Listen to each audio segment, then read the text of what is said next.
Sorosle bezala dugun lanaren zatirik garrantzitsuena da. Honi esker, bizitzarako mehatxu izan daitezken egoerak identifikatu ahal izango baititugu. Horretarako, bizi konstanteak mantentzen direla ziurtatu behar dugu. Kontzientzia dokonortea eta arnasketa. Jarraitu beharreko protokoloa ondorengoa da. Biktimaren ondoan belaunikatuko gara, gure belaunak bularraldetik gertu jarriaz, eta gure biktimaren aurka, baina pazientea mugitu gabe. Ahots goran, zenbait galdera egingo dizkiogu. Ei, ondo zaude, zer gertatu da? Erori eta golpe bat hartu dut. Bizi konstanteak egoki mantentzen direla ikusi dugunez, bigarren mailako ebaluazioarekin hasiko ginateke. Ahots goran egindako galderen erantzunik jasoko ez bagenu, trapezio edo besapetan atxikmurka eginda, erantzunik jasotzen dugun ikusi beharko genuke. Erantzunik jaso ez dugunez, biktima inkontziente dago, beraz lehenengo pausua laguntza eskatzea litzateke. Ei, lagundu! Jarraian arnasketa aztertu beharko genuke. Biktimak botaka egingo duela uste baduzue, albo batera begira jarri beharko duzue, baina gainontzean gora begira egon beharko du. Lehenengo pausua arnasbideak irekitzea izango da, kopetako kotxa maniobraren bitartez. Horrela, mingainak arnasbidea oztopatzea saiestuko dugu. Ondorengo pausua, nire belarria biktimaren ahoaren parean jartzea izango da. Beti ere, sabelaldera begira, horrela arnasketa entzun, ikusi eta sentitu baitezakegu.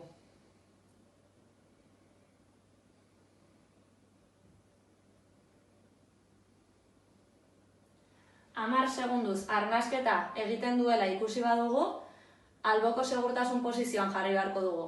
Biktima inkontziente egon arren arnasten duelako. Horretarako, gertuen dagoen besoa 90 gradutan jarri beharko dugu. Aurkako besoa bufanda modura.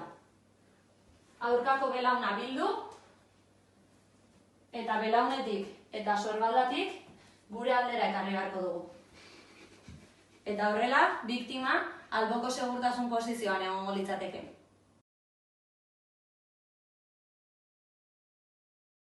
Behin bizi konstanteak balio egoketa mantentzen direla egiaztatu ondoren, biktimak izan ditzaken beste lesioez arduratuko gara.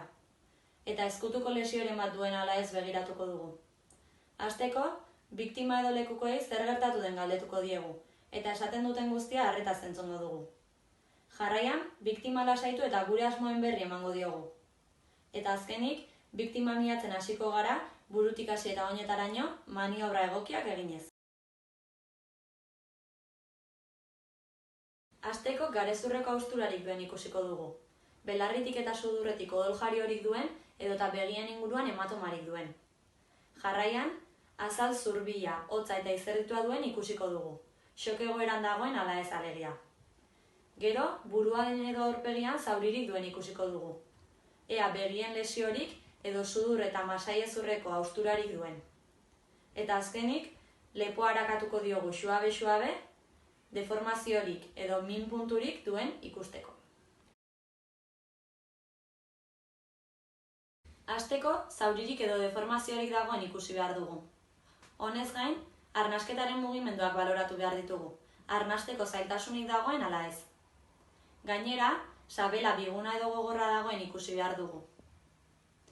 Biktimari zer moduz dagoen ere galdetu behar diogu, minik sentitzen duen, eta horrela bada lokalizatzen saiatu behar gara.